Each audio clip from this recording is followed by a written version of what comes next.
Hi, I'm John Salustri, and welcome to our Deeper Dive video interview.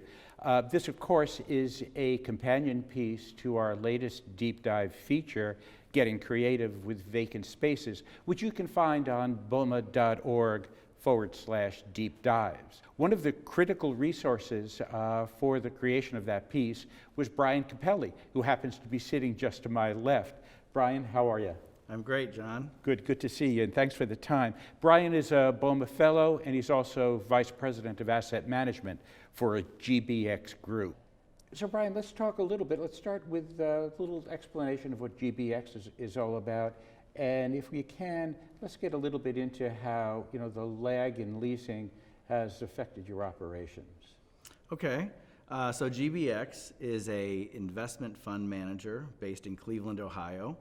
We are focused on the acquisition, ownership, and preservation of historic properties in urban areas across the United States.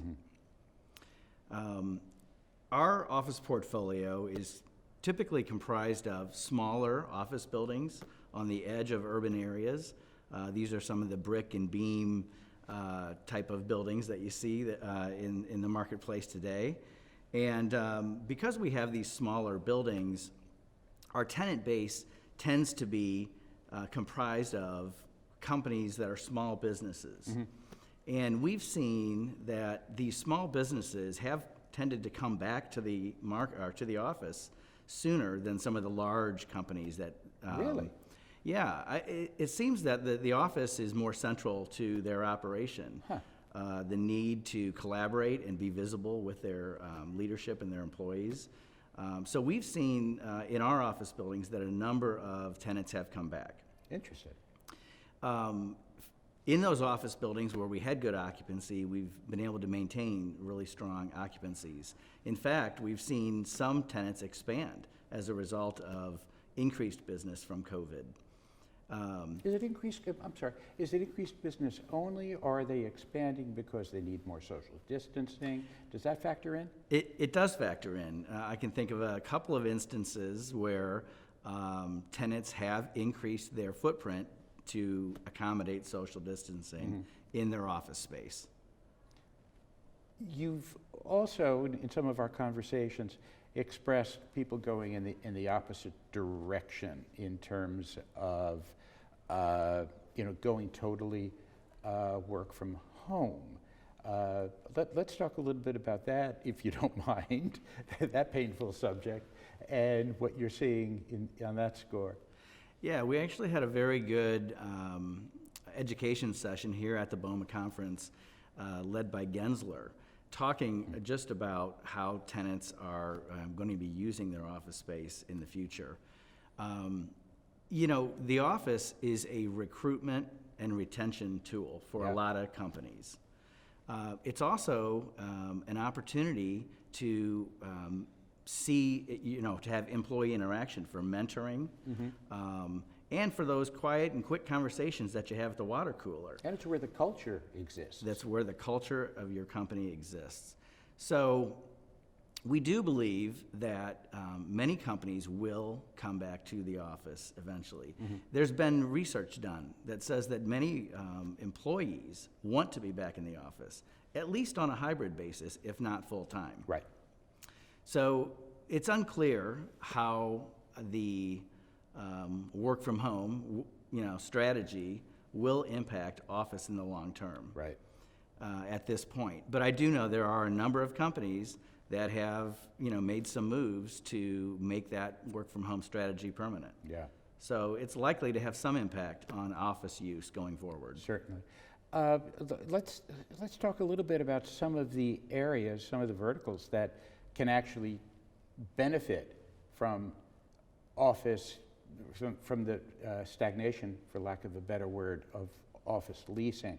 I'm thinking of industrial, I'm thinking of life science, I'm thinking about some of those areas that are actually, for lack of a better word, thriving in the current environment. Yeah, and while not specifically related to office, I've actually had some conversations recently with folks who have told me how vacant retail space, these large big box retail spaces that have retail's struggled over the recent period, but many of these spaces are being used for light manufacturing and distribution.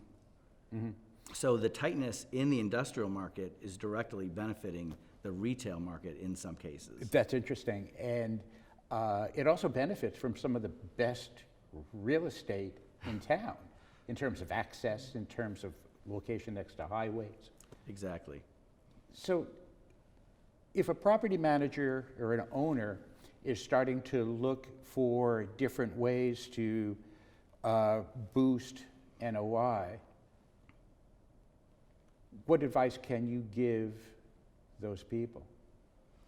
Well, I think be flexible. If you've got vacant spaces in your office buildings, be creative about the type of users that might occupy those spaces. I can think in our own portfolio, we've done a few medical office space conversions in our office buildings. Not traditional medical office buildings by any stretch, but they're medical related businesses that are using that space. So that's an area that could be, possible for folks trying to repurpose office. Right, exactly. But as you indicated, eventually people are going to return to the office, and what sort of iteration remains to be seen, right? There's still much that has to be ironed out, de-densification, and like you said, work from home strategies and hybrid working and all of that stuff. But nevertheless, the market is still cyclical. Eventually, will we see a market where it's actually a landlord's market again? Well, we certainly hope that will be the case. I think in any downturn, there are opportunities that are created. And for the firms that are flexible and nimble and are able to take advantage of those opportunities, they will thrive in the future. And I'm confident that the landlord markets of yesterday will return. But in the meantime, market dislocations like, poorly occupied office buildings, there's a potential that these buildings can be repurposed and reused.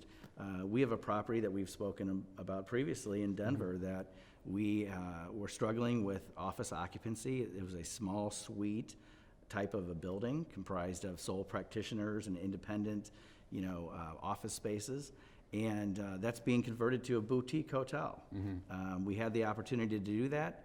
Denver's a strong market, we think, going in the future for hospitality, and so we're going to take advantage of that. I've also had conversations with people at this conference that there's active fundraising for potentially, opportunistic office acquisitions. Very exciting. Yeah, so people think that, through this downturn, there's going to be opportunity to buy real estate at a good, attractive, entry price and to own it long term. From your mouth to the market's ears. Right? Yes, that's right. Brian, thanks so much for the time. You're welcome, I really John. appreciate it. And thank you so much for watching our Deeper Dive video.